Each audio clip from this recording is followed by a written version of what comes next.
Hello everyone, আসসালামু আলাইকুম। আপনারা সবাই কেমন আছেন? আশা করি অনেক অনেক ভালো আছেন। আজকে আমাদের মেসে ডিনারে বেগুন আলু ভাজি এবং বাদাম ভর্তা। আর এই যে মাংসটা দেখতে পাচ্ছেন, এটা আমার রুমমেট বাসা থেকে নিয়ে এসেছে। আর বতুয়া শাকের ভাজি। ফার্স্টে আমি বেগুন আলু ভাজিটা দিয়ে ট্রাই করলাম একটু। আর এই যে এটা হলো ডাল, আলু এবং শুটকি দিয়ে রান্না করা একটা সবজি, অনেক টেস্টি ছিল। এটা আমার আপু দিয়ে গিয়েছে। এমনিতেও শুটকি আমার অনেক ফেভারিট। যে কোনো খাবারে শুটকির ফ্লেভার আমার ভালোই লাগে। এনজয় করে খাচ্ছিলাম। এই যে বাদাম ভর্তাটা ট্রাই করলাম এবার।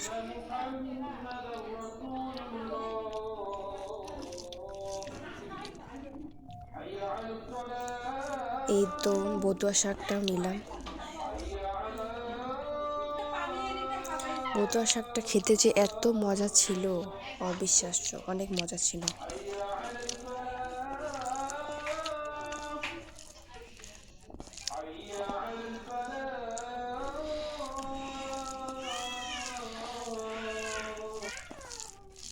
এতগুলো শাকের মধ্যে যেন ভাজিটা কোনো প্রায়োরিটি পাচ্ছিল না, তাই আমি ভাবলাম আর একটু ভাজি নিই। আর এই যে বাদাম ভর্তাটা এত টেস্টি হয়েছিল, বলার মতো না। বাদাম ভর্তা আমার অনেক ফেভারিট। এই ভর্তাটা মজা লাগার আরেকটি বিশেষ কারণ হলো এতে অনেক বেশি ঝাল ব্যবহার করা হয়েছে। বেশি ঝাল এমনিতেই আমার অনেক ভালো লাগে। তৃপ্তি করে খাচ্ছিলাম এই ভর্তাটা।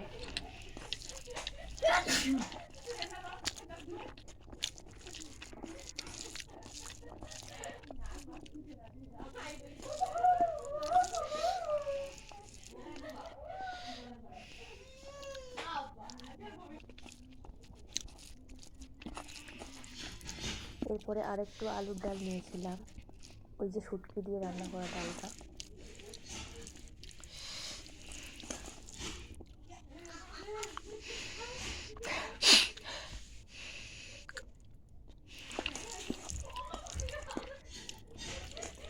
সত্যি কথা বলতে আজকে সবগুলো খাবারই অনেক টেস্টি ছিল।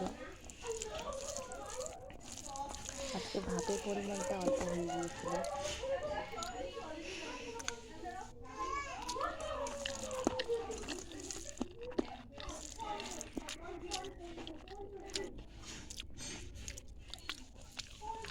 এই যে বাদাম ভর্তাটা আমি একটু একটু করে খাচ্ছিলাম। আসলে আমার একটু একটু করে খেতেই ভালো লাগে।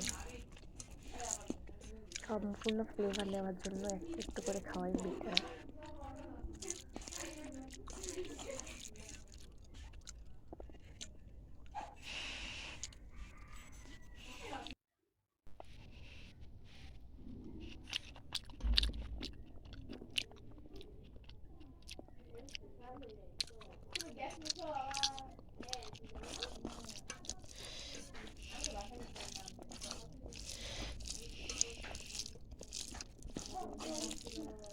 এরপর আমি বাকি ভাজিটা দিয়ে সবগুলো ভাত মেখে নিচ্ছিলাম।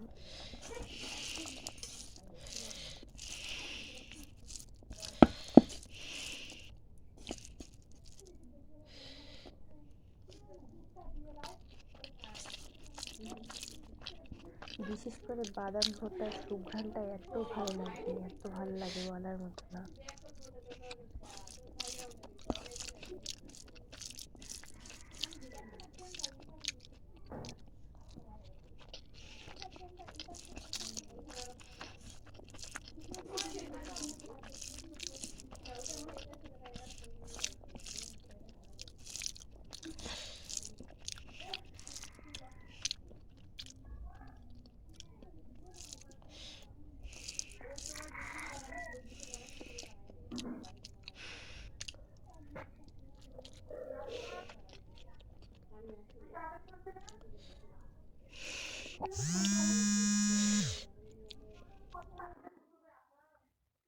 মাঝখানে আমার মা ফোন দেওয়ায় ভিডিওটা করতে, তাই লাস্টে ওই ডালটা আরেকটু নিলাম, নিয়ে ট্রাই করছিলাম। এটা আসলে অনেক সুস্বাদু ছিল, কারণ শুটকি আমার এত ফেভারিট, বলার মতো না। শুটকির ভুনা, ভর্তা সব কিছুই ভালো লাগে।